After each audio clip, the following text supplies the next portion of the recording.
the next page.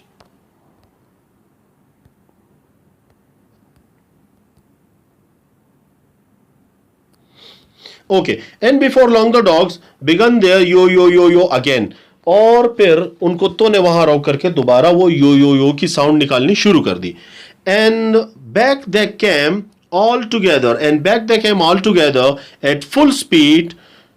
वो सारे जो थे बड़ी तेजी के साथ वहां पर जमा हो गए, आ गए, making straight for our meadows at the part where the high bank and hedge overhang the brook. Making straight for, बिल्कुल सीधे सीधे उसी तरफ जाते हुए.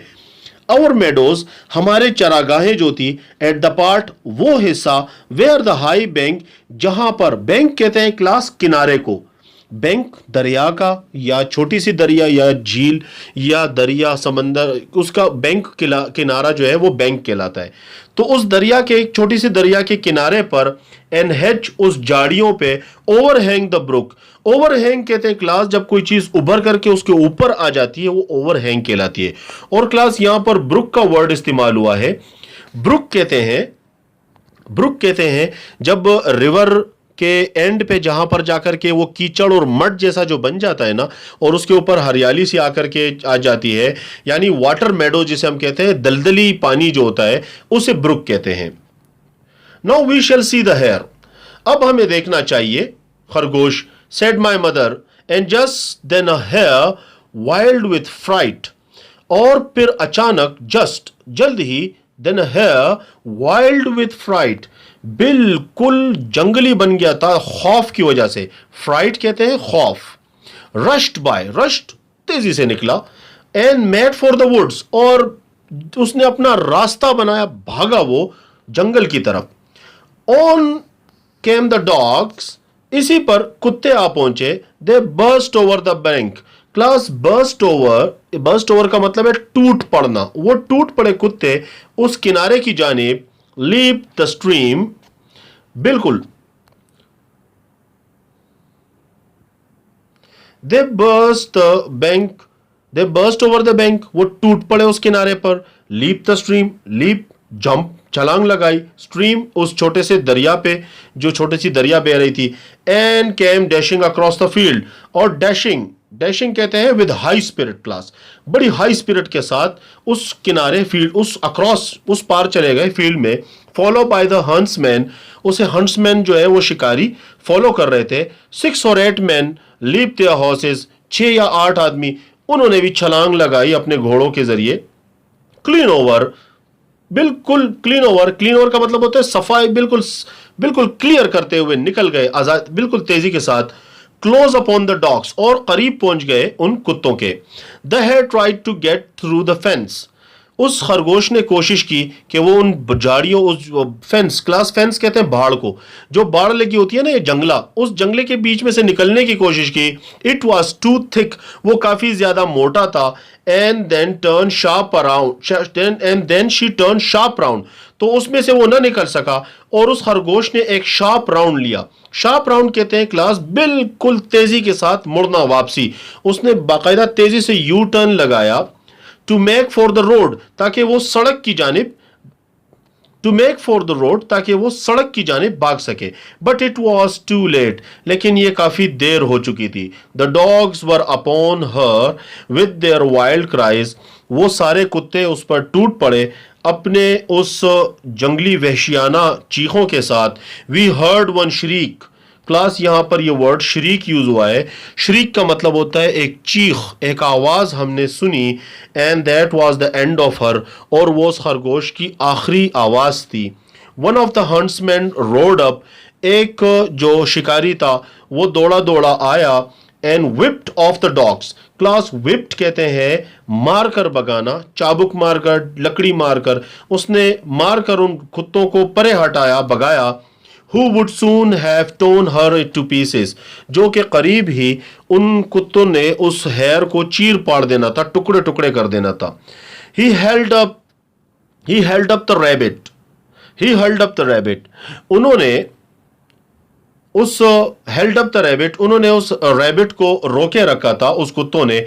And all the gentlemen seem well pleased, और सारे जो हंट्समैन जेंटलमैन थे वो काफ़ी ज़्यादा खुश नज़र आ रहे थे।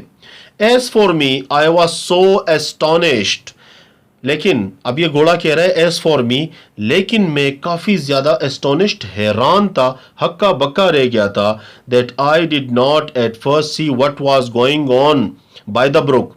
लेकिन पहले मैं तो ये न देख सका कि उस ब्रुक पर, यानी वो जो दलदली कीचड़ है उस रिवर के किनारे, ब्रुक मैंने आपको पहले बताया दलदल को कहते हैं, मेडो जो हरियाली आती है, कीचड़ दलदल सा बन जाता है दरिया के एंड पे, वो ब्रुक कहलाता है। तो वो मैं जब उस, यानी ये घोड़ा कह रहा है कि मैंने उस बैंक पे पहले तो मेरी नज़र नहीं गई थी, लेकिन मैं जब मैंने देखा तो मैं हैरान रह गया, एस्टोनिश्ड रह गया। But when I did look, लेकिन जब मैंने देखा, there was a sad sight, एक बड़ा ही दर्दनाक नज़ारा था। टू फाइन हॉर्सेस, एक दो जो बड़े ही अच्छे किस्म के घोड़े थे, वर डाउन, वो गिर गए थे। वन वॉज स्ट्रगलिंग, एक कोशिश कर रहा था, स्ट्रगलिंग माने कोशिश करना, इन द स्ट्रीम, उस दरिया में, and the other was groaning on the grass, और दूसरा घोड़ा जो है वो ग्रोन कर रहा था, दर्द भरी आवाज से करा रहा था। One of the rider was getting out of the water, एक जो राइडर था, हंट्समैन था, वो उस पानी में से निकलने की कोशिश में था। कवर्ड विद मड, कीचड़ में लता पता, एंड द अदर ले क्वाइट स्टिल, और दूसरा शिकारी बिल्कुल बगैर किसी हरकत के पड़ा हुआ था।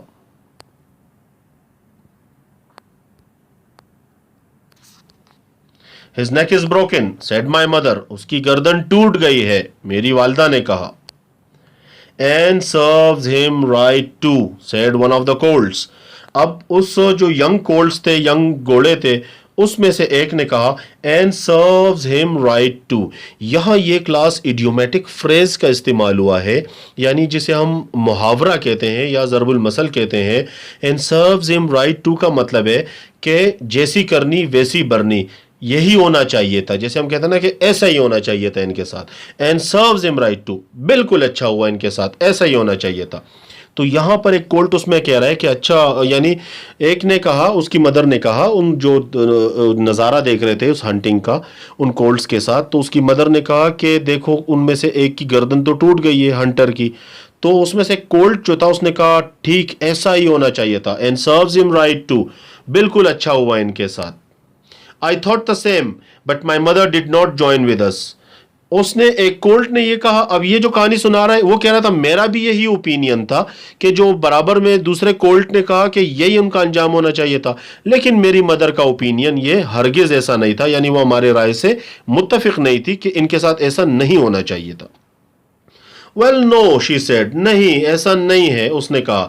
You must know said that, तुम्हें ऐसा नहीं कहना चाहिए। बट दो I am an old horse, but दो, लेकिन मैं एक पुरानी घोड़ी हूँ या घोड़ी हूँ, एंड आई हैव सीन, और मैं देख चुकी हूँ, and heard a great deal, और मैं इन सब से वाकिफ हूँ, मैंने सुना है। I never yet could make out why man are so fond of this sports. I never could yet make out, make out का मतलब होता है मैंने आज तक ये अंदाज़ा में न लगा सकी कि क्यों यहाँ पर मैन का वो जो वर्ड इस्तेमाल हुआ क्लास, मैन इंसान के लिए आया है, हंटर के लिए आया है, या मैन से मुराद मर्द नहीं बल्कि ह्यूमन बीइंग है, कि क्यों इंसान जो है आर सो फाउंड, वो इतना शौक रखता है ऑफ दिस स्पोर्ट, इस खूनी खेल का।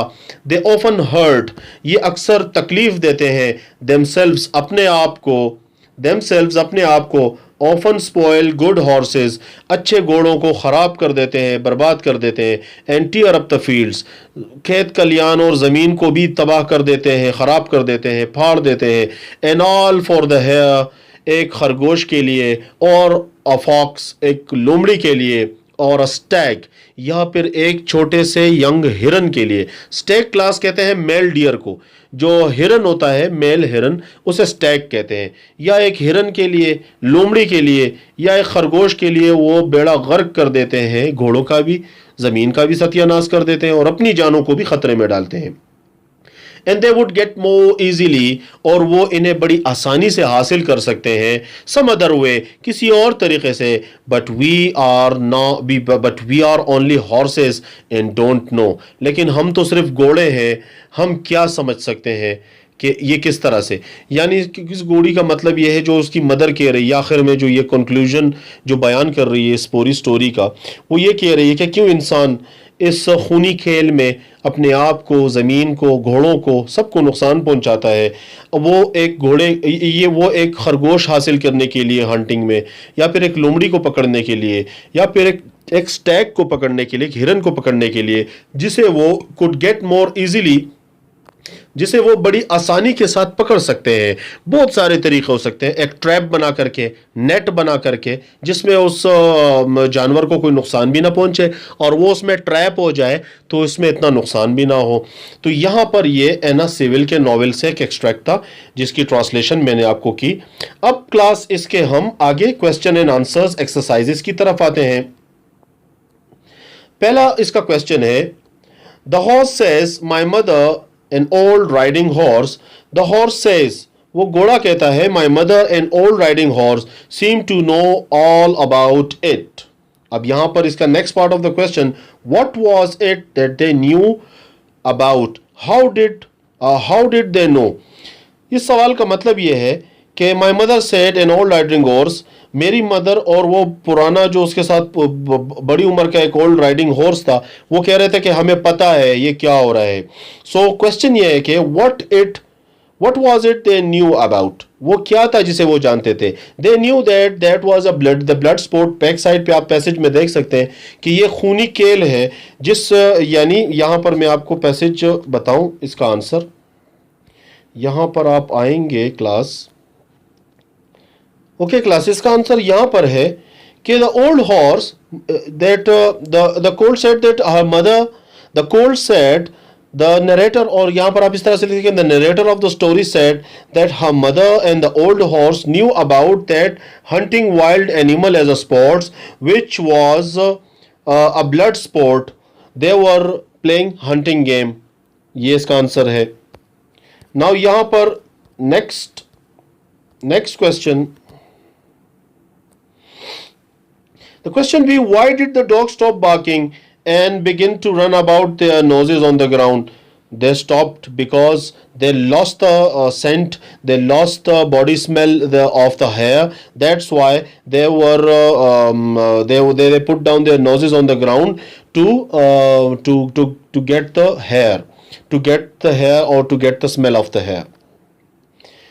Now the question C. Now the question C. Which line tell us that the some of the horses wanted to join the horse on the hunt? ये कौन सी लाइन हमें बताती है कि उन घोड़ों में से कुछ घोड़े जो है उस हंट को ज्वाइन करना चाहते थे।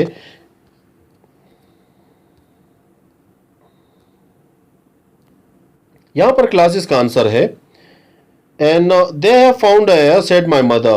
The mother of the colts, they were also want to that the mother of the colt said that we shall see the hunt, and the young colts also want to gallop with them. तो ये इसका answer है कि वो जो उनकी mother थी वो चाहती थी कि हम ये हंट देखें, और जो कोल्ट्स थे वो चाहते थे कि हम उनके साथ हंट में गैलॉप करें। Now exercise D. Why was the hare wild with fright? The hare was wild with fright because he was afraid of his life. He was afraid of his he was escaping for his life. इसलिए वो wild था, fright यानी बिल्कुल जंगली हो गया था। He was afraid of his life. He was saving his life. He ran to save his life. That's why he was wild with fright. Now the next question is, how did the hare meet her end? यहाँ पर last में passage में हमने पढ़ा कि the hare met her end, the dog killed that, the hare was killed by the hunting dogs. Why did the huntsman whip up the dog? The huntsman whip up the dog because if they don't whip that dogs, they will turn off that hair. That is the answer. Why was the young horse, the storyteller, astonished? The young horse, the storyteller, was astonished because they saw another sight. her mother didn't see the sight. उसकी माँ ने sight नहीं देखा था. But that young, the storyteller, they look at the sight. He was astonished that two horses and two men were down there, and all of the horse, her mother, the old horse, and all of the rest of the colts, they were looking at the hunting animal, the hare. But the storyteller, he looked down there at the brook where two horses and two men were down there. They fell down into the river, into the brook, and they were injured along with their horses. यहाँ पर class, these questions are more difficult. Discuss them first. How do we first realize that the horse, not a human being, is telling this story? Simple, very easy. That यहाँ पर अगर आप इस passage को देखें, ये सवाल आपसे ये कर रहा है कि किस तरह से आपको पता चला कि एक घोड़ा अपनी कहानी सुना रहा है. यहाँ से इसका पैसेज का आपको आंसर मिलेगा कि I and other colts were feeding at the lower part of the field. So ये कह रहा है कि मैं और other colts यानी जो यंग घोड़े थे, they were feeding at the lower part of the field. तो यहाँ से पता चलता है कि वो खुद और उसके साथ उसके जो यंग घोड़े थे वो फील्ड में फीड कर रहे थे. Now यहाँ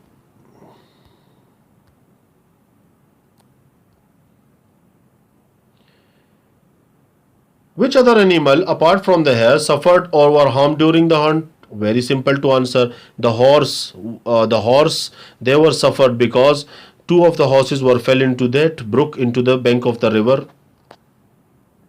Now the next passage, answer the following reference to the context. They have lost the scent, said the old horse. Perhaps the hare will get off. यहाँ पर ये एक कॉन्टेक्स्ट दिया है और रेफरेंस का मतलब होता है कि इस कॉन्टेक्स्ट के रेफरेंस में सवालों के जवाब दीजिए. अब यहाँ पर हमारे पास पहला सवाल है, who is the old horse speaking to? Who is the old horse speaking to? The old horse is speaking to his young colt. What does the scent refer to? The scent refer to the smell, the body smell of that hare. Simple to answer. What reaction does the speaker get to this statement? The reaction does what reaction does the speaker get to? Speaker का क्या reaction है इस statement में? Speaker का जो reaction है statement में वो ये कह रहा है they have lost the scent. अब speaker का reaction ये है कि वो खुश हो रहा है कि उन्होंने उसकी गन जो है वो मिस कर लिया और वो बच के निकल गया है. That he feels happy by the escape of that hare from that dogs. Now the B part of this passage, and serves him right too, said one of the colt. इनका यही अंजाम होना चाहिए था. उनमें से एक यंग घोड़े ने कहा. To whom these words addressed? Simple, very. The huntsman, to the huntsman, that these words are referred to the huntsmen who were down there into the meadow, into the bank of the river. Into the bank of the into the bank of the river, into the brook. उनके लिए है. The next question, what does serves him right to mean? ये मैंने आपको define कर दिया है.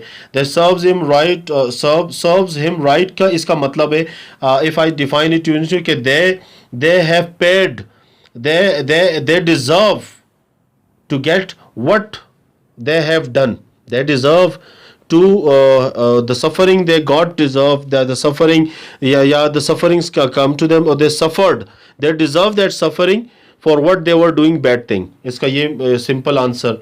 Which incident is the speaker referring to? Which incident? Simple. That incident in which the two horses down with their riders into the brook. Thank you students. Allah Hafiz.